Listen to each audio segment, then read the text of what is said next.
Então, hoje a gente vai falar de labirintites. Eu mandei para vocês, escaneei para vocês um livro de anatomia que se chama Tortora. Vocês receberam? Eu acho ele muito legal porque ele aborda a parte de anatomia e de fisiologia. Então, como vocês não tiveram essa parte de anatomia e fisiologia toda, né? Porque a gente não tá, o currículo não está andando modular.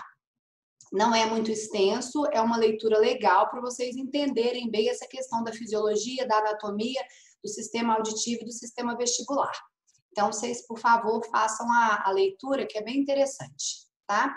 Então, em relação às labirintites, o termo correto, igual aconteceu lá nas rinites, né, nas rinossinusites, o termo correto é labirintopatia, tá? E não labirintite. Então, é uma alteração infecciosa ou inflamatória, tá? Da orelha interna. Então, aí entra como uma otite interna, tá? Então, é uma infecção ou uma inflamação que vai acometer a orelha interna, mais especificamente o labirinto, que são os canais semicirculares e que é o órgão responsável pelo equilíbrio, tá? O que caracteriza a labirintopatia? A famosa vertigem. Então, se vocês forem estudar semiologicamente, vertigem, gente, é aquela sensação de rotação. Então, o paciente ele tem que falar para vocês que ele roda. Nossa, eu estava parada, tive 2 casos agora à tarde no consultório, tá? Eu saí do banho, a paciente me relatando, e de repente rodou tudo. Eu tive que segurar para não cair, tive que sentar na cama, aquilo ali durou mais ou menos 30 minutos, toda hora que eu mudava a cabeça de posição, rodava de novo, e de repente ficou melhor. Não fiquei normal, mas continuei instável ainda, tá? E é importante que a gente esclareça bem na anamnese se é uma vertigem ou se é uma tontura, tá? Então, a tontura, ela não roda. Eu escrever vertigem rotatória é pleonasmo. Toda vertigem tem que ser rotatória. Então, é muito importante que eu caracterize isso na anamnese. Se rodar, é vertigem e é labirintopatia. Vocês vão ver, principalmente quando a gente estiver lá no ambulatório de clínica, tá? Que eu tenho várias outras doenças que eles encaminham para a gente, às vezes, que não é labirintopatia. Então, são causas de tontura, tá? Então, é aquela instabilidade. Existe, por exemplo, a hipotensão postural, não é? Eu levanto rápido, a vista escurece e às vezes dá aquela tontura, não é isso? Isso não é labirintopatia, tá? Tem que ter pelo menos um episódio de vertigem. Outra coisa que é muito interessante a gente saber, isso tem que ser muito claro para a gente. Labirintite não é doença crônica, tá? Então, eu tenho labirintite, tá? Igual a sinusite. Eu tenho sinusite. Não, isso é errado, tá? Eu tenho hipertensão arterial. Eu tenho diabetes. Provavelmente eu terei minha vida toda e eu vou ter que tratar aquilo, tomar um remédio crônico a vida toda. Labirintopatia, não. Eu faço a seguinte analogia: labirintopatia é igual febre. Eu tenho por algum motivo. Então, se eu tenho febre por uma infecção urinária, eu vou tomar dipirona, essa febre vai abaixar, não vai? A hora que passar o efeito, a febre volta. E eu vou tomando dipirona. Ela abaixa, sobe, abaixa, sobe.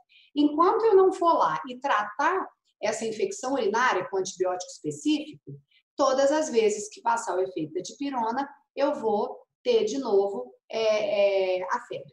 A labirintopatia é a mesma coisa. Eu tenho alguma coisa que está causando um processo inflamatório crônico ali daquele labirinto e causando uma disfunção dele. Eu tenho que achar a causa, tá? E a gente vai né, o objetivo dessa aula é que vocês consigam descobrir isso, tá?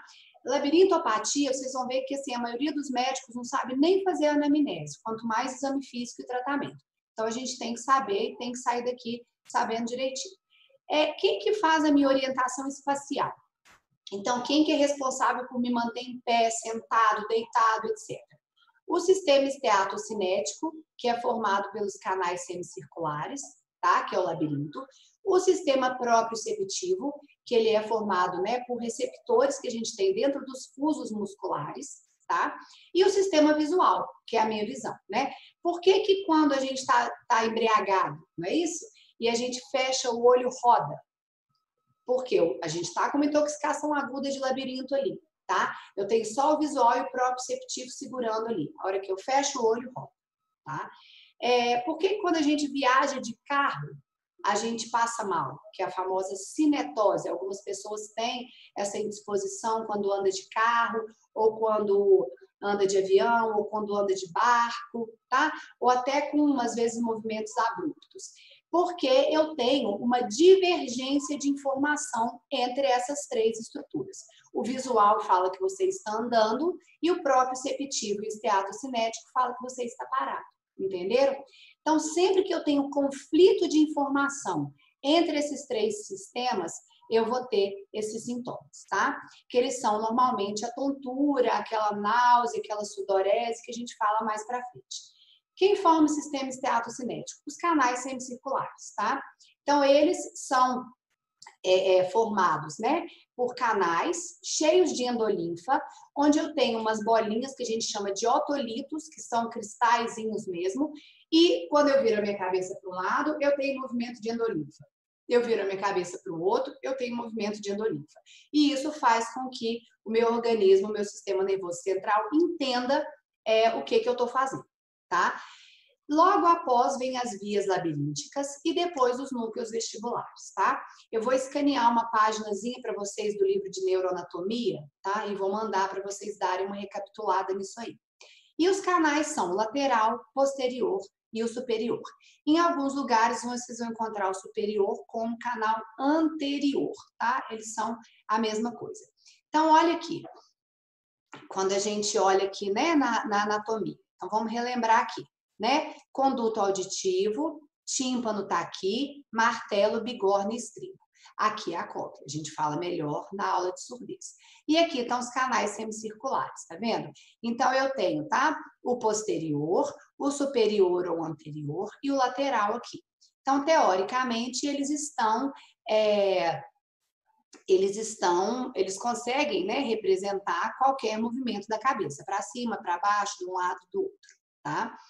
Olha aqui para vocês verem, aqui vocês conseguem ver melhor ainda, perceber isso aqui, tá? O canal superior ou anterior é esse da setinha azul, o posterior é o da setinha verde, né? Do lado B ali. Não tô conseguindo abrir o pointer aqui, tá? Vou abrir aqui para vocês. Então tá aqui, né? Tá vendo por que eles chamam ele de superior ou anterior, tá? Aqui o posterior e o lateral nessa região, ó. Lateral, superior e posterior, ok? Então, de acordo com o movimento da cabeça, eu consigo determinar para onde que eu estou indo, tá? As crises labirínticas, gente, elas têm que ser rotatórias. Igual eu falei para vocês no início da aula, tem que rodar pelo menos uma vez. Se não rodar pelo menos uma vez, não é labirintopatia, tá? É uma tontura por qualquer outro motivo. O nistagmo, ele é horizontal, tá? Quando a crise é labiríntica, e ele está presente nas crises. Às vezes eu não vou pegar o paciente na crise aguda, então eu não vou encontrar esse nistagmo aí, tá? Agora, ele tem que estar presente ali nas crises, ok? E elas são autolimitadas. Eu não falei para vocês que a minha paciente, ela falou para mim que uma ficou mais ou menos 10 minutos em crise, a outra ficou mais ou menos 1 hora, tá? De repente, melhora isso. Um passe de mágicas melhora essa questão dessa vertigem ruim, aquele mal-estar enorme, tá? E o paciente entra no que a gente chama de fase de compensação, tá? Então, a primeira fase da crise é a descompensação. Por alguma razão, meu labirinto descompensa e eu começo a rodar. Rodando, rodando, rodando, rodando.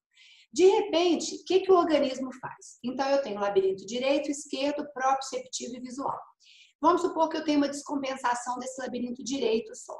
O organismo fala assim, uai, peraí, o resto está me mandando uma informação. O direito está me mandando outra informação completamente diferente. Eu vou ignorar, tá, as informações aferentes desse labirinto e vou usar o resto só, tá? Então, neste momento, o paciente sai da crise, tá? Naquela crise forte, onde ele tem rotação, nistagmo, tá? E aí, ele começa a funcionar como um labirinto a menos. e ele entra nessa fase de compensação, que ela dura mais ou menos 90 dias.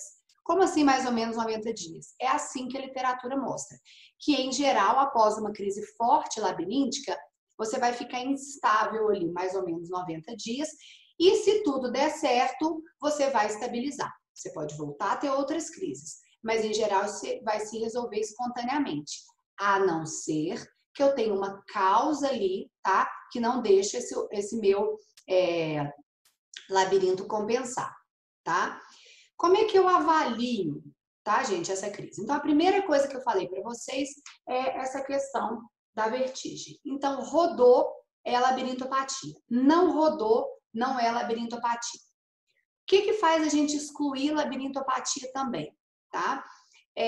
Sintomas visuais. Então, bota aí. Exclusão de labirintopatia. Sintomas visuais. Teve luzinha, a vista escureceu, tá? Qualquer sintoma visual exclui labirintopatia, ok? Tive qualquer sintoma neurológico. Desmaiei, tive parestesia, tive plegia, tive convulsão, tá? Perdi a consciência, isso não é labirintopatia, tá? E cefaleia. Então, são 3 coisas que me excluem labirintopatia. Sintomas visuais, 1, tá? Alterações neurológicas, 2 e cefaleia, 3. O que eu posso ter, o que é permitido, né? O que é encontrado ter nas crises de labirintopatia? Sintomas auditivos. Não estou falando para vocês que a cóclea e o labirinto estão juntos ali? Então, eu posso ter sintomas ali, flutuações, tá? Auditivas e zumbidos presentes. Essas minhas 2 pacientes de hoje tinham zumbido na crise forte. E aí o zumbido ia embora depois, tá? Outra coisa, gente, em geral, o paciente, a gente vai ver no exame do aparelho vestibular, ele cai, tá? Para o lado acometido. Então, a hora que você manda ele andar em linha reta, ele começa a pender para a esquerda ou para a direita e, normalmente, em geral, ele cai para o lado acometido. Essa marcha dele desvia para o lado acometido, tá? Uma outra questão que é interessante, eu posso ter uma crise vestibular mesmo, alguma coisa, uma tonteira aí, por causa de uma questão cerebelar, por causa de um AVC, por causa de uma coisa central. Então, tem algumas coisas que me chamam a atenção, tá? E me fazem preocupar com um tumor, com um AVC, tá? Um acidente vascular cerebral. O quê? A característica do nistagmo é uma delas, tá? O nistagmo na periférica, ele é sempre horizontal, tá? Então, ele bate de um lado para o outro. O nistagmo central, ele pode ser horizontal, ele pode ser vertical ou até torsional, tá? Então, não é nistagmo horizontal, vamos preocupar e vamos suspeitar de alguma coisa central, tá? E eu posso ter alterações labirínticas simplesmente por deficiência de alguma coisa ou por excesso de alguma coisa. Então, uma síndrome inflamatória mesmo irritativa ou uma síndrome deficitária, ok? Isso a gente encontra, a gente vai ter isso como resultado de um exame, tá? O que acontece? Vamos voltar um pouquinho na anatomia. A artéria responsável pela irrigação do labirinto, ela é uma artéria única, tá? Chama artéria labiríntica.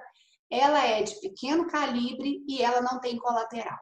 Então, alterações na homeostase do organismo, hipercolesterolemia, hiperglicemia, alterações de hormônios tiroidianos, anemia, tá? Elas podem causar essas síndromes periféricas, por irritação, por síndrome irritativa, síndrome deficitária do labirinto. Então, a gente tem que ficar de olho aí nessas labirintopatias.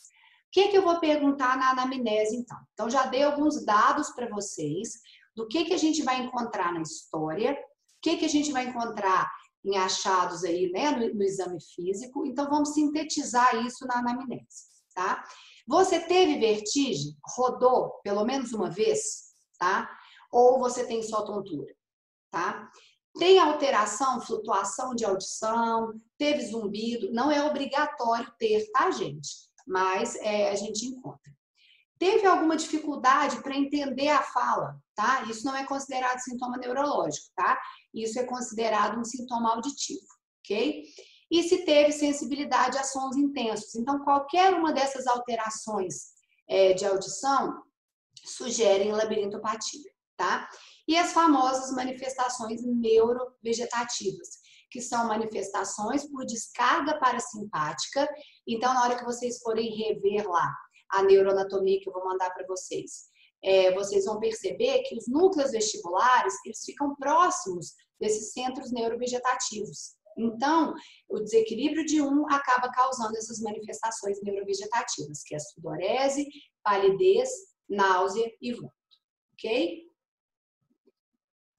Fecho a minha anamnese, lembrando de perguntar se teve sintoma visual, então não é labirintopatia, sintomas neurológicos ou cefaleia. Se tivesse alguma dessas três coisas, nós vamos suspeitar fortemente que não é labirintopatia.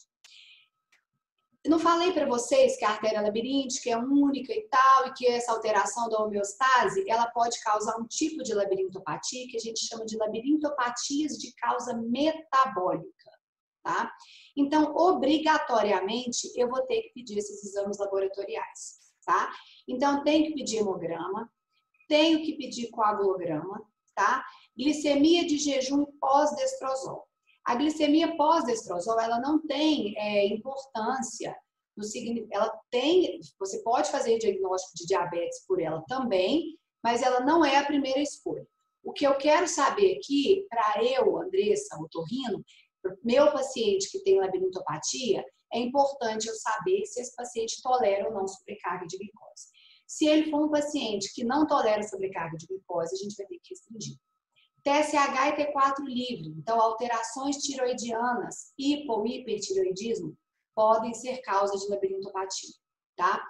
Colesterol total e frações, o aumento de colesterol, o aumento de triglicérides, tá aqui embaixo também. Então, o aumento desses lipídios sanguíneos pode causar labirintopatia. Ureia e creatinina, alterações renais, tá? Então, eu tenho aquele meu paciente que é, por exemplo, renal crônico, tá? Esse paciente, ele pode fazer uma labirintopatia. O que é interessante dessas labirintopatias metabólicas, tá? Às vezes, eu tenho um paciente que tem 320 de glicemia, tá? E esse paciente não faz labirintopatia.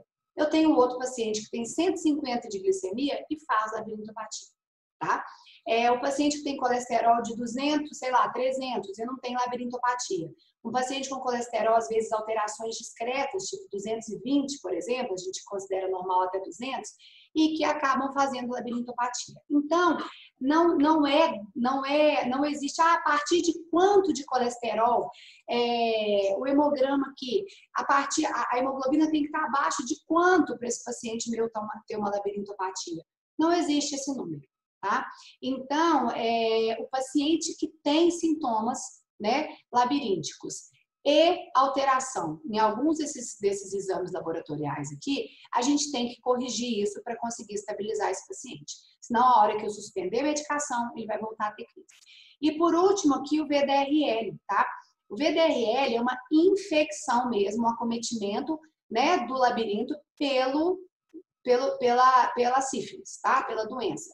Então, em geral, é a sífilis terciária, quando eu tenho acometimento neurológico já. Então, a gente tem que lembrar que a sífilis terciária ela acontece de 12 a 15 anos, né? Depois da primeira infecção. Então, às vezes, eu vou pegar pacientes com idade, com faixa etária avançada já. Eu já tive paciente com 68, 72 anos, tá? Com labirintopatia de difícil controle. A gente vai pesquisar a sífilis, tá? Então, tem que tratar. Tá bom? A gente tem que pedir, tem que lembrar. Como é que a gente vai fazer o exame clínico? A gente vai fazer isso na aula prática, tá? Mas é interessante que vocês já conhecerem. Então, o primeiro deles é o Romberg. Eu peço o paciente para ficar de pé, os pés juntos, os braços estendidos no corpo e fechar os olhos. Em geral, a gente aguarda uns 30 segundos. E ele tende a cair para o lado acometido, tá? Eu posso fazer o Romberg sensibilizado, que é esse aqui, ó. Eu peço o paciente para colocar um pé na frente do outro, abrir os braços ou estender os braços para frente e fechar os olhos também, tá? Ele vai também cair para um dos lados, ok? Teste da marcha, que é o terceiro teste, tá? Então, primeiro Romberg, o segundo, rombex sensibilizado, o terceiro é o teste da marcha. Eu peço ao meu paciente para andar numa linha reta. Eu coloco uma linha reta no chão, né, emenda do piso, qualquer coisa, e peço o paciente para andar, tá? Ele vai tender a desviar a marcha para o lado acometido. Teste de Unterberg. Então, a gente vai fazendo todos esses testes lá na hora do exame físico. O paciente vai ficar parado, tá? Com os braços estendidos e ele vai levantando e abaixando a perna, sem sair do lugar, tá? Igual essa foto aqui. Então, ele traz a coxa, né? Faz uma flexão mesmo do membro inferior, alternadamente. E se tiver também desvio, ele vai desviar para o lado afetado. A prova de índex-nariz, gente, são as provas de dismetria e desdiadocinesia. São provas para avaliação cerebelar. O que é interessante aqui? O meu paciente que tiver problema central, além dele ter aquelas características lá que eu falei, né? O nistagmo ser diferente, ele vai ter alteração do Romberg, do Romberg sensibilizado, da marcha, de Unterberg, e vai ter alteração da prova índex-nariz, tá? Porque ele vai ter alteração cerebelar. O paciente que tem só labirintopatia, ele não tem alteração nas provas de dismetria e desdiadocinesia, ok? E o paciente que tem alteração central, eu posso encontrar também alteração nos pares cranianos, tá? Então, os pares cranianos do primeiro até o 12º, vocês já tiveram essa aula, né?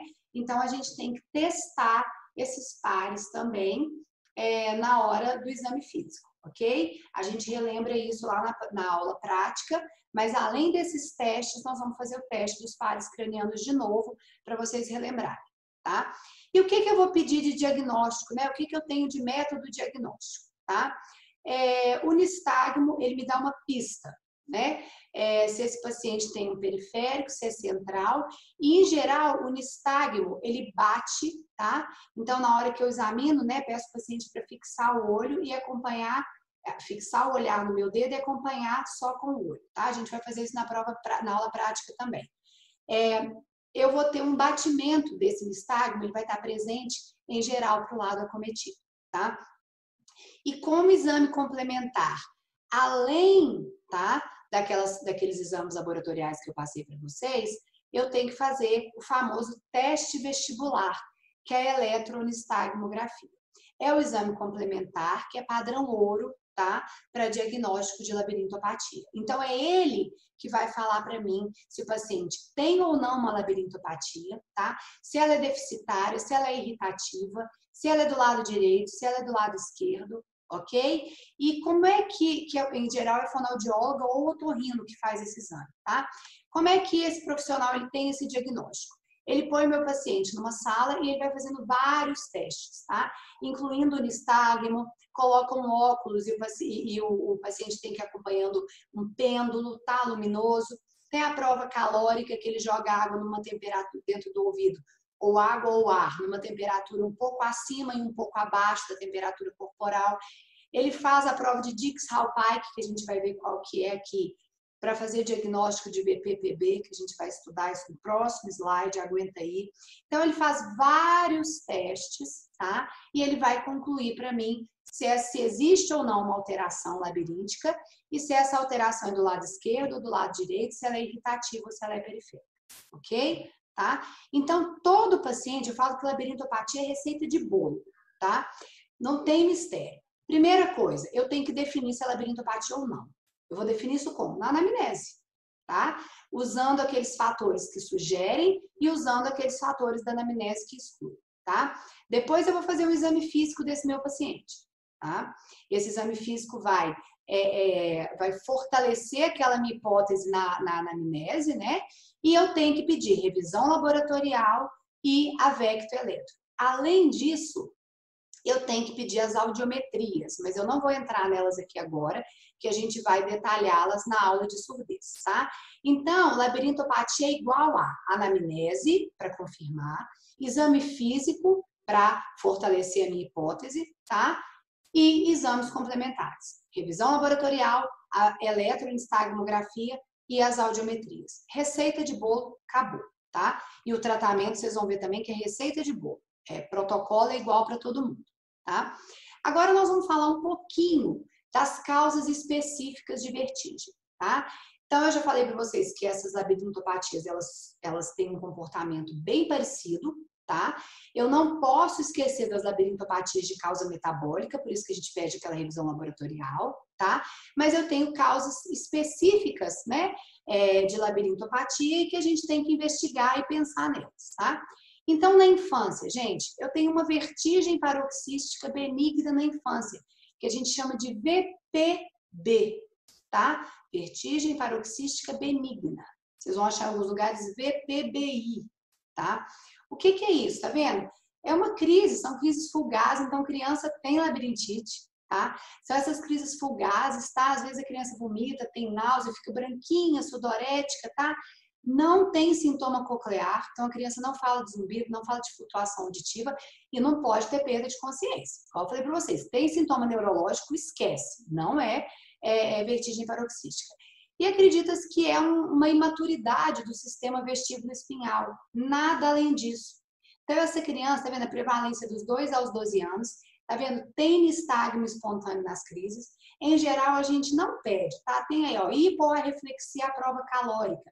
A prova calórica é aquela aguinha ou aquele ar quente e frio que eu falei que joga no ouvido, tá?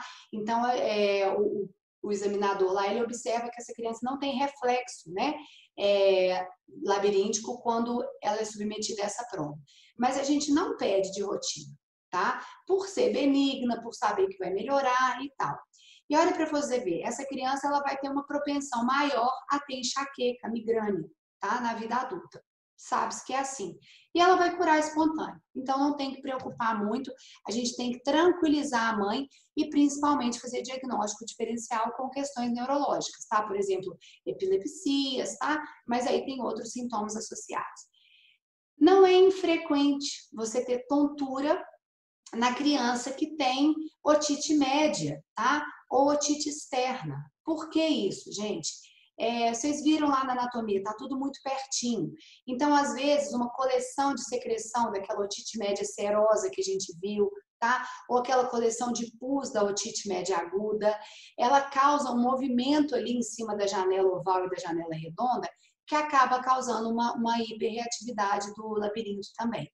Então, aquela criança que está no episódio de otite média aguda, ou você faz otoscopia lá e vê que aquele tímpano está vermelhinho, sugerindo uma serosa, provavelmente a vertigem é por causa, né, a labirintopatia é por causa daquele processo ali da orelha média e vai se resolver depois que tratar. Cerúmen ou corpos estranhos, tá, na criança pode ser causa de vertigem. Principalmente se ele estiver muito próximo do tímpano, tá? Às vezes ele vibra tanto aquela cadeia ossicular ali, que ele acaba causando uma hiperreatividade ali do labirinto também, tá? Olha só, gente, TCE, traumatismo crânioencefálicos, podem causar labirintopatia, tá? Isso tanto no adulto quanto na criança. O que é síndrome da chicotada? Quando tem uma colisão traseira e eu tenho esse chicoteamento aqui, né, do pescoço. A labiríntica, ela é ramo da basilar, que é ramo da junção, né, da vertebral e da carótida, ok? E elas sobem por onde? Pelo pescoço. Então, qualquer acometimento cervical, então o paciente que tem cervicalgia, que tem torcicolo, tá? Ele pode cursar com labirintopatia, seja criança ou adulto. É porque esses problemas cervicais são mais comuns no adulto. Agora, esses acidentes podem acontecer em qualquer idade.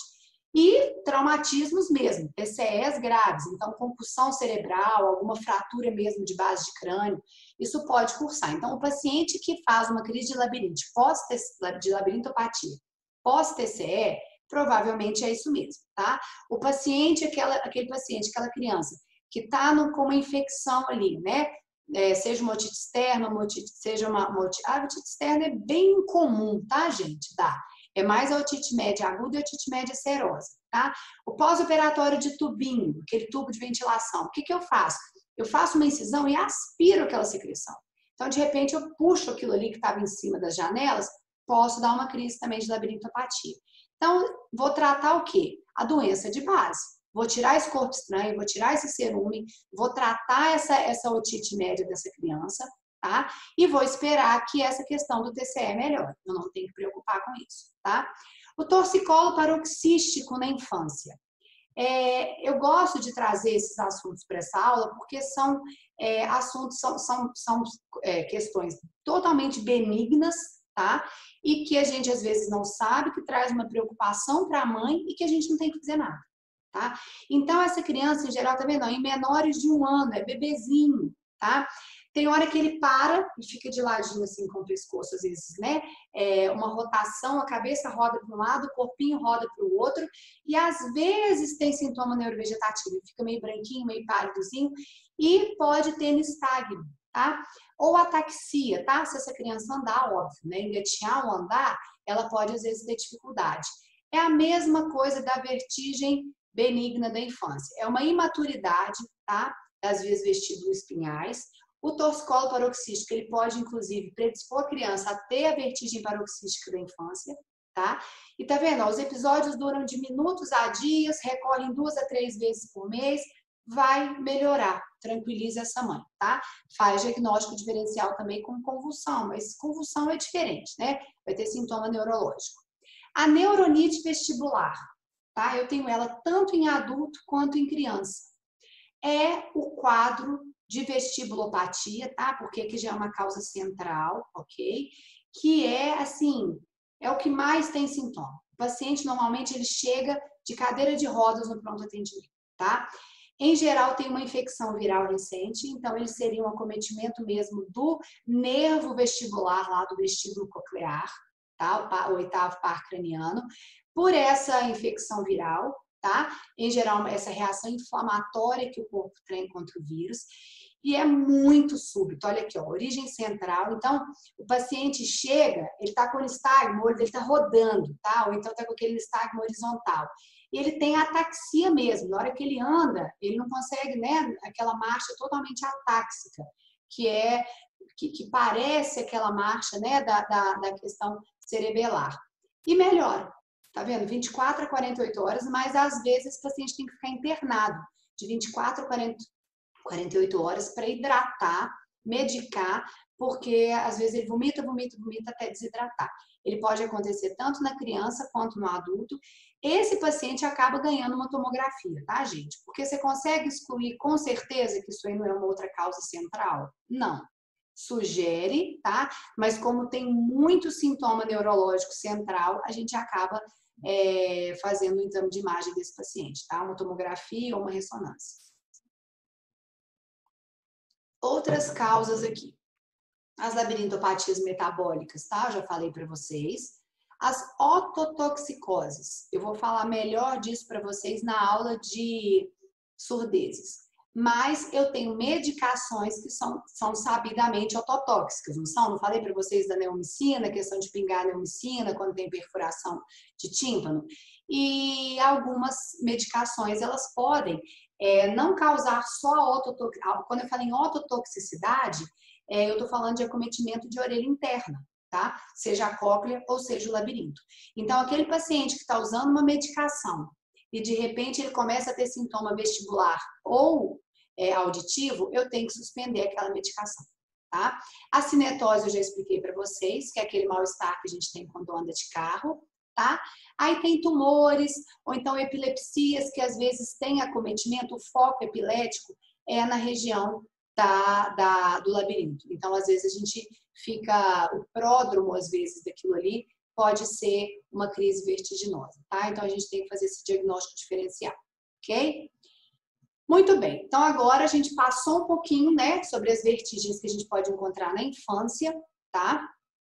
A maioria delas não precisa de tratamento, vocês viram, né? Bem tranquilo. Mas se eu precisar entrar com alguma medicação, tá? O Dramin é uma boa, a gente fala mais no final, tá? Eu vou falar para vocês a flunarizina e sinalizina, a gente fala de tratamento tudo no final. E a vertigem no adulto? Olha só, gente, cerca de 10% das primeiras consultas em medicina são por causa de vertigem. É muito, não é? Tá? Então, a gente tem que ficar de olho, é uma coisa que a gente tem que saber abordar, tá? Não necessariamente todas são labirintopatias, você tem tontura aí no meio também, que não são, né, labirintopatias. Então, a gente tem que saber fazer uma anamnese bem feita, tá?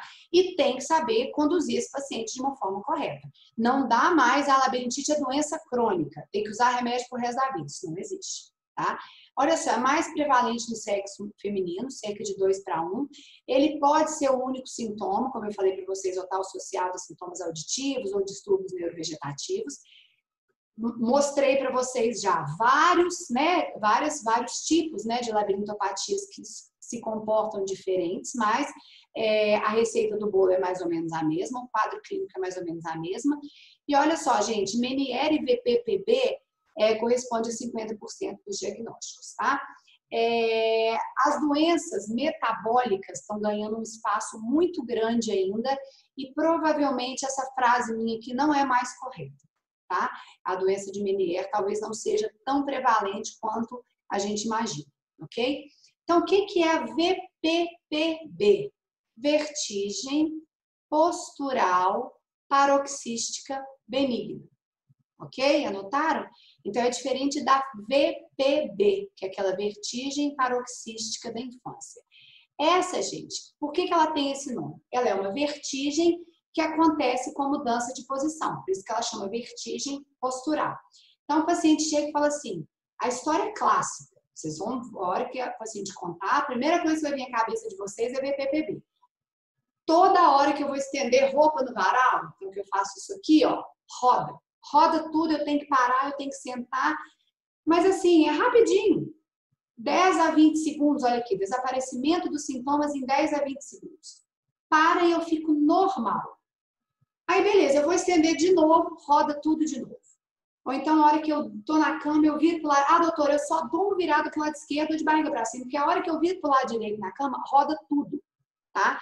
Então, é um mau posicionamento, tá? Dos otolitos dentro dos canais semicirculares, e isso causa essa mudança. Então, o canal, vamos supor, o canal semicircular lateral direito está acometido. Então, toda hora que eu rodo a cabeça para a direita, eu tenho sintoma, ok? O canal posterior direito está acometido, eu olho para cima, roda, tá? Então, de acordo com a posição da cabeça que desencadeia a crise, tá? Eu tenho, isso me sugere qual que é o canal que está acometido, tá? Então, eu posso ter sintoma neurovegetativo, olha que interessante, latência de 1 a 5 segundos, o que significa isso? Eu olho para cima, demora 1 a 5 segundos para começar a rodar. Começou a rodar, demora 10 a 20 segundos para parar, e eu fico assintomática, tá? E a prevalência após os 40 anos e sexo feminino. Então, é a principal causa, tá? De vertigem no adulto. Qual manobra que é essa aqui? Gente, ela chama manobra de Dix-Hallpike, tá? Que manobra é essa, tá? É uma manobra que a gente faz, estou mandando aí, que eu jurava que tem uma aula que eu mudei, então, que tem o nome dela. Dix-Hallpike, mandei aí, tá no chat. Que manobra é essa? A gente vai fazer ela na aula prática também. Eu viro, tá vendo? Eu assento o meu paciente, viro a cabeça dele mais ou menos 30 graus, tá? Para a esquerda, por exemplo, deito esse paciente e vou deixar a cabeça dele descer na maca, mais ou menos 45 graus, tá? E olho no olho dele para ver se tem nistagmo, tá? Se tiver VPPB, esse paciente vai ter nistagmo a manobra de Dix-Hallpike. Então, esta é uma das provas que também é feita naquele teste vestibular, na eletronistagmografia. A fonoaudióloga otorrino faz essa manobra e coloca lá na conclusão para vocês. Presença de nistagmo positivo à manobra de Dix-Hallpike. 2 pontos, VPPB, tá? E aí depois eu vou voltar ao meu paciente e eu repito, tá? Essa manobra do outro lado, ok? A doença de Meniere, que teoricamente seria a segunda maior causa, tá? Ela é causada por uma hidropsia endolinfática, uma hipertensão endolinfática. O que é isso? Eu tenho um aumento da pressão da endolinfa dentro dos canais semicirculares, tá? Então, seria a endolinfa, ela é o tempo todo produzida e reabsorvida, produzida e reabsorvida. Eu teria uma produção excessiva ou uma reabsorção lenta, tá? Não tem causa definida, tá? Ninguém sabe exatamente qual que é a causa da doença de Meniere. Tem um caráter autoimune? Talvez, tá? Os tratamentos são bem pobres, então, assim, diuréticos, inibidores de canal de cálcio, nada tem muito resultado em Meniere, tá? E como é que funciona? Como é que é a clínica? A clínica também é bem, assim, quando o Meniere é clássico, figura de livro, é facinho da gente definir. Às vezes, quando ele sai desse clássico, aí fica um pouquinho mais difícil. Então, o paciente, ele fala que ele está normal, de repente o ouvido dele tampa, começa a zunir, e roda. Daí um pouquinho, ele está normal de novo, tá? E essas crises podem se repetir várias vezes ao dia, várias vezes por semana, várias vezes por mês, tá? Só que à medida que a doença vai avançando, vai piorando, essas crises vão ficando cada vez mais frequentes. E o paciente pode, inclusive, chegar a ter perda auditiva permanente, ele vai tendo diminuição mesmo da audição, pode chegar uma hora que a audição não flutua mais, tá vendo? Flutuação auditiva. Pode ser que uma hora ela já nem flutue mais, tá?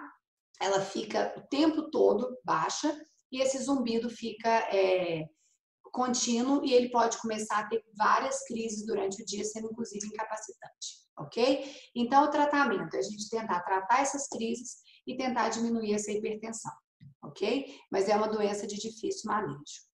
A neuronite vestibular, eu já falei para vocês na criança, tá? E ela é igualzinha no adulto aqui, ó. Ela acomete jovens da meia-idade, tá? A etiologia é viral, tá? Ela pode durar um pouquinho mais que a da criança, tá? Mas em geral é 24 a 48 horas também. Então, essa crise súbita, essa náusea forte, vômito, o paciente ele chega de cadeira de rodas, tá? Pode ter sintoma central também, em geral tem achados no exame físico que sugerem acometimento central.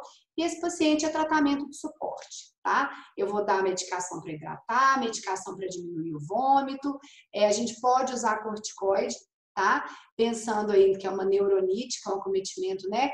Pela inflamação induzida por aquele agente viral. Em alguns casos a gente usa, tá?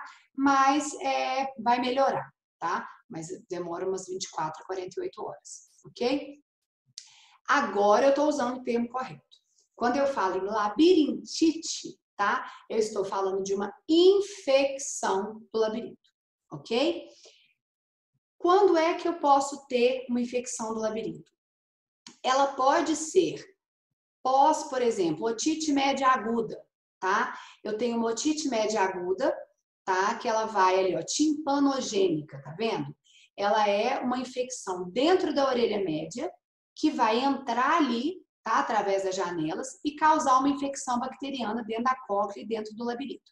Então, aquele meu paciente que tá com otite média aguda, ok? E ele começa com sintomas auditivos e ou vestibulares, é um paciente que tem risco de sequela, tá? Auditiva. Meningogênica ou hematogênica, tá? Eu posso ter uma infecção sistêmica que acometa e posso ter um acometimento por causa de uma meningite, por exemplo. Vocês já ouviram falar de paciente que teve meningite e ficou com sequela auditiva? Já? Por causa disso, ok? A luética é a que eu falei para vocês, tá? É por causa da neurosífilis. Então, o que acontece? Pode ser pela sífilis congênita, pode ser, tá? Por uma latente tardia, ou em geral, né? Ou pela terciária. Então, vai ser uma infecção, um acometimento tardio. Ela não aparece na fase primária, nem na fase secundária da sífilis, ok? E a própria otite média serosa, tá? Como eu falei para vocês, a hora que eu colocar o tubinho, isso pode acontecer na criança ou no adulto, ela pode ser causa de vertigem, ok? Então, aqui eu tô falando em infecção mesmo, tá? Então, a labirintite, para ela ser usada, esse termo ele tem que ser usado quando eu uso labirintite, né, o uso correto dele, a forma correta de uso, é só quando eu tiver realmente uma infecção bacteriana e ou viral, né? Ou, né, a gente vai colocar a sífilis separadinha aqui, porque a gente sabe que ela tem um comportamento diferente, tá? Das vias auditivas, ok? Outras causas aqui. A síndrome cervical, igual a na criança, né? Eu posso ter aquele paciente meu que Nossa, o exame físico dele tá bom, né? Tem só uma alteraçãozinha do Romberg e tal. Pedi exame laboratorial, tá tudo bom. Pedi. Ah, não, ô, doutora, eu tô sempre com o pescoço travado, eu tenho muito torcicolo, tanana. Esse paciente melhora, tá? Com fisioterapia. Melhora, às vezes, com aqueles tratamentos fisioterápicos, né? De mobilização cervical e tal. Ou então, gente, é um paciente que às vezes vale a pena a gente fazer um Doppler de vertebral e de carótida. Por quê? Às vezes é um paciente que tem colesterol alto, tá? Tem doença aterosclerótica e tá tendo mesmo limitação de fluxo cerebral ali por uma placa, por exemplo, cervical. Tem que pensar nesse paciente, tá? A surdez súbita, eu vou conversar com vocês na aula de surdez. Tá? Então, a surdez súbita ela é um acometimento súbito da audição e pode vir junto com a vertigem também. A gente fala dela na aula. As ototoxicoses, igual da criança, a mesma coisa. Tá? Tumores, então, esses pacientes que têm essas características centrais, tá? Eu acabo tendo que pedir uma tomografia ou uma ressonância para descartar. Os traumas entram aqui, tá? O traumatismo craniano, TCE, podendo ter fratura de labirinto.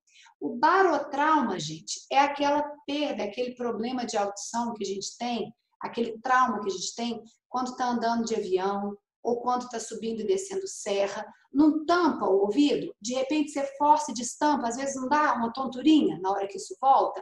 Por quê? A hora que eu forço ali aquela valsalva e jogo ar ali para dentro, eu tenho, às vezes, desequilíbrio ali, eu tenho uma mobilização maior ali das janelas e com isso eu posso causar, tá? A esclerose múltipla pode ser o primeiro sintoma de uma esclerose múltipla, essas vertigens que não melhoram de jeito nenhum. E o que é a síndrome de Ramsay-Hunt, tá? O que é isso? Nada mais é do que o herpes zoster, tá?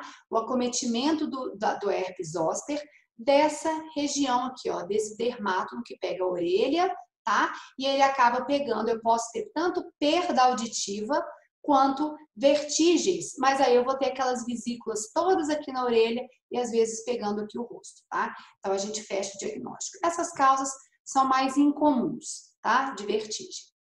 As outras causas aqui também, a cinetose eu já falei, a obstrução do meato acústico externo também eu já falei para vocês, esses distúrbios metabólicos ou endócrinos, né? Já falei bastante também em relação às síndromes metabólicas, os distúrbios circulatórios, tá? Como eu falei para vocês, a doença aterosclerótica de carótida e vertebral, ou às vezes até da própria labiríntica, tá? Vertigem psicossomática e síndrome do pânico. Gente, se eu hiperventilar, começar a respirar, eu vou causar uma alcalose. E essa alcalose pode dar vertigem, tá? Então, mas, por favor, isso vale para todos os diagnósticos. Diagnóstico psicossomático é diagnóstico de exclusão. Eu já exauri as possibilidades biológicas, as possibilidades, né? Tudo. Já revirei esse paciente. Aí você pode falar para mim que é psicossomático. Antes disso, gente, não fala que vocês vão errar, tá? Então, eu não achei nada, eu posso cogitar ser psicossomático. Isso vale para qualquer doença, para qualquer diagnóstico, tá? E a enxaqueca vestibular é uma doença bem interessante e ela é muito comum, tá? É uma enxaqueca que nada mais é do que uma enxaqueca que acomete a artéria, a área da artéria labiríntica. Então, vamos relembrar lá o que é enxaqueca. Por que eu tenho enxaqueca? De repente, eu tenho um espasmo arterial de qualquer área do cérebro, não é isso? Aí vem os pródromos que a gente fala. Então, o paciente vê luzinha, fica com a mão dormente, sente um cheiro estranho, sente um gosto estranho ou fica tonto, tá? E aí, de repente, isso para, a luzinha para, o cheiro estranho para, a dormência para, a tontura para e vem aquela dor de cabeça lancinante, que deixa o paciente de cama mesmo. Em geral, ele não tolera luz, ele não consegue trabalhar, ele tem que deitar e melhorar, tá? Não falei para vocês que doeu a cabeça não é a labirintopatia, tá? A enxaqueca vestibular entra aqui, tá? E não adianta eu tratar esse paciente como labirintopatia, tá? porque ele só vai melhorar a hora que eu tratar ele como enxaqueca, ok? Então, é uma enxaqueca que... Aí você fala para o paciente assim, tá, roda tudo, de repente para a tontura e vem aquela dor de cabeça super forte? É isso aí. Então, é enxaqueca vestibular, não é labirintopatia. Então, vamos lá. Como é que eu vou abordar esse paciente terapeuticamente, tá? Primeira coisa, orienta, explica para o seu paciente que labirintite não é doença crônica, ok? Não é doença crônica, nós vamos tratar. Eu sempre uso essa analogia da febre que eu falei para vocês, né? Se eu der dipirona, a febre vai passar, mas enquanto eu não tratar a infecção com antibiótico específico, não vai melhorar, tá? Então, tenho que ir na causa. Tem uma regra geral que vale para todo paciente, tá? Cafeína piora a labirintopatia, tá? E sobrecarga de glicose. Então, evitar carboidrato de absorção rápida, evitar açúcar, principalmente líquidos com açúcar, tá? E evitar cafeína. Não é que não pode não, viu, gente? Pode tomar um cafezinho de manhã, um cafezinho à tarde? Pode, tá? Ele é aquele paciente que toma café o dia inteiro. Esse paciente você tem que restringir, principalmente quando esse cafezinho é com açúcar. Porque além dele jogar a cafeína, ele faz sobrecarga de glicose, tá? A reabilitação vestibular é um dos tratamentos propostos, tá? O que é a reabilitação vestibular? Tá? Em geral, quem faz é fonoaudióloga ou fisioterapeuta, e são vários exercícios, tá? De compensação vestibular. Então, você usa a neuroplasticidade cerebral para tentar acelerar aquele processo ali, tá? Então, você tem várias manobras. A Dix-Hallpike, que ela é tanto diagnóstica quanto terapêutica. Tem uma manobra que chama Epley, uma que chama Epley modificada, uma que chama Simon, alguns exercícios de fixação de olhar, e que é muito bom para aquele paciente, muito bom para aquele paciente que não melhora. Você, por exemplo, você já otimizou ele terapeuticamente, tá? Você, aliás, já otimizou ele laboratorialmente. Você já viu que não tem nenhuma outra causa ali, tá? E mesmo você usando, ele não melhora. Então, é um paciente que vale a pena. Ou aquele paciente que tem, às vezes, a labirintopatia associada a uma causa central. Então, às vezes, a esclerose múltipla ou alguma outra coisa, tá? As outras coisas aqui é condicionamento físico geral, essa avaliação psicológica e neurológica, se você suspeitar principalmente de alguma coisa psicossomática ou de alguma coisa neurológica associada, tá? Cuidado com esse estigma, porque às vezes o paciente ele fica incapacitado de tanto medo que ele tem de ter crise, de cair na rua e tal, ele vai ficando incapacitado, tá? E aí, gente, tá aqui, ó, otoneurocirurgia, respondendo a pergunta da Amanda aqui. A doença de Meniere, ela é muito complicada. Então, o que eu faço? Eu vou tentando tratar a crise do paciente. O bom é que, em geral, ela é unilateral. Então, eu tenho um ouvido preservado e outro ouvido ruim. Pode chegar a um ponto que aquilo está tão incapacitante para o paciente, então ela acaba sendo crônica, sim, ela acaba arrastando, que o paciente não consegue mais conviver com ela. Então, eu tive um caso desse no início do ambulatório de vocês. Acho que em 2007, não, 2007 não dá não. Enfim, no início do ambulatório, tá? A paciente, ela tinha um ouvido ótimo e o outro ouvido ela tinha Meniere. Ela escutava um zumbido alto 24 horas por dia.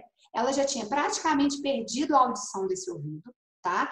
E ela tinha episódios de vertigem incapacitantes, assim, de rodar tudo, 10 a 15 vezes ao dia. Ou seja, a paciente não tinha qualidade de vida. Ela não dormia, ela não trabalhava, não fazia nada. Paciente jovem. O que a gente faz?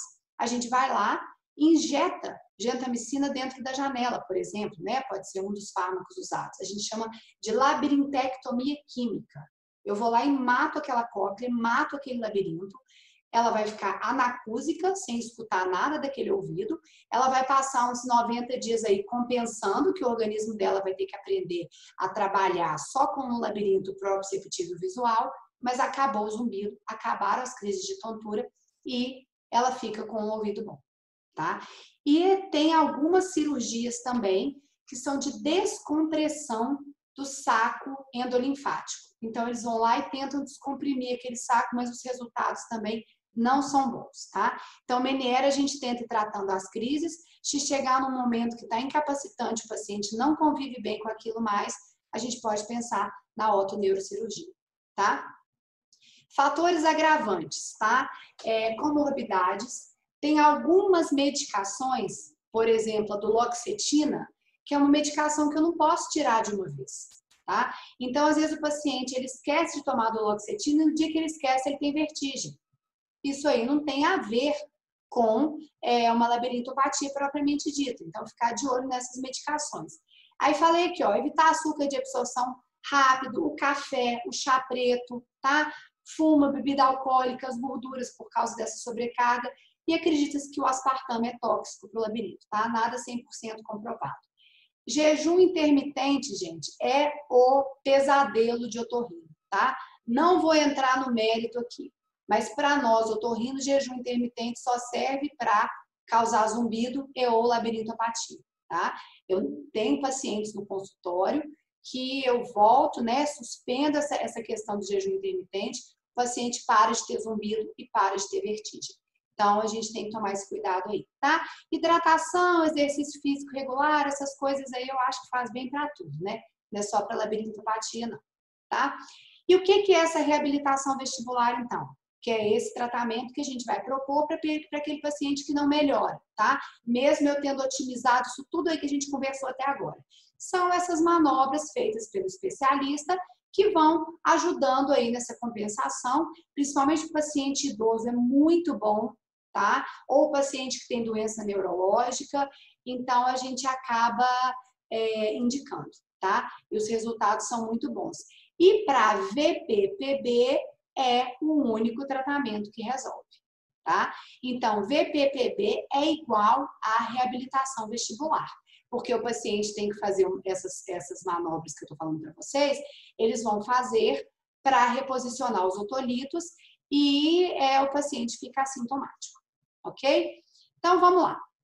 Vamos fechar isso aqui, tá? O que eu posso usar de tratamento medicamentoso? Então, eu fiz a anamnese, sugeri o labirintopatia mesmo, fiz o exame físico, fortaleceu minha hipótese diagnóstica, pedi já os exames laboratoriais, pedi a revisão laboratorial, tá? Para descartar a labirintopatia metabólica, pedi a eletroenstagmografia, pedi as audiometrias. Mas enquanto isso não fica pronto, vou deixar meu paciente passando mal? Não, tá? Então, eu vou usar sedativos do labirinto. Então, a medicação para labirintopatia, ela não tem nenhum papel, gente, na resolução do processo. Ela é um sintomático, de certa forma. Então, ela vai manter o meu labirinto sedado até eu conseguir resolver a causa definitiva daquilo ali. Então, a gente dá beta-estina, 24 miligramas, 2 vezes ao dia, por 90 dias. Por que 90 dias? Eu não falei para vocês que o organismo demora 90 dias para compensar, né? O mecanismo de compensação vestibular demora 90 dias. Pode ser que tenha paciente que melhore com 30, com 60, e pode ser que tenha paciente que não melhore com os 90. Se a causa continuar lá, uma sífilis, por exemplo, é um paciente que vai usar a beta-estina para o resto da vida e não vai melhorar nunca até que eu trate a neurosífilis dele, tá? A meclizina, ela pode ser usada, tá? Enquanto o paciente tiver tontura. Então, naquela fase mais aguda ali, eu costumo deixar a meclizina ou o dimenidrato. Tá vendo? O dimenidrato é o famoso Dramin. O dimenidrato é de 6 em 6 horas, tá? E a meclizina, ela é de 8 em 8. E eu vou deixar enquanto o paciente tiver tontura, ok? A cinarizina e a flunarizina, o Vertix, Estugeron, são as medicações mais antigas que a gente tem para tratamento da labirintite, tá? Da labirintopatia. Eles são excelentes sedativos do labirinto, tá? São drogas muito boas. Qual que é o problema deles? Eles atrasam, eles inibem, né? Atrapalham esse mecanismo de compensação vestibular. Não falei para vocês que, vamos supor que eu tenho uma labirintopatia porque eu tive uma hiperglicemia, minha diabetes compensou, aquilo deu uma toxicidade ali no meu labirinto, inflamou ali, só que eu já baixei minha glicose está ótima. Se eu ficar tomando cinarizina, aí o que acontece? Baixou minha glicose e mais ou menos 90 dias aquilo vai desinflamar e vai voltar ao normal. Mas se eu ficar tomando a cinarizina, o que vai acontecer? Esse meu labirinto não vai compensar. E na hora que eu parar de tomar a cinarizina, mesmo estando com a glicose boa, eu vou voltar a ter tontura. Então, não é incomum você encontrar paciente com uso crônico de cinarizina e flunarizina, tá?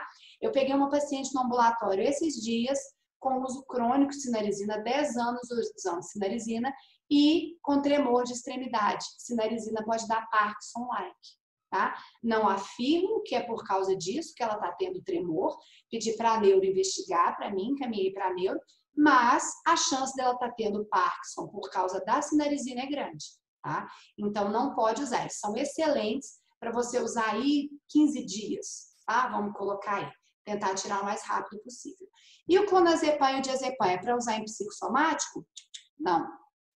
O clonazepam e o diazepam são drogas que eu particularmente assim não gosto, sou super resistente, tá, a prescrever, porque além deles causarem dependência, né, são drogas que alteram mesmo o cognitivo do indivíduo.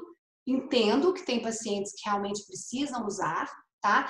Mas aqui pra gente ele é um excelente sedativo do labirinto.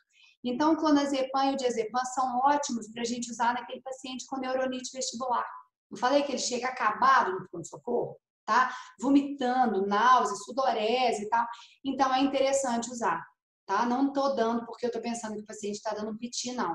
Eu estou dando porque o clonazepam, ele seda o labirinto. Ele é um excelente sedativo do labirinto, tá? Então, a gente consegue um resultado bom.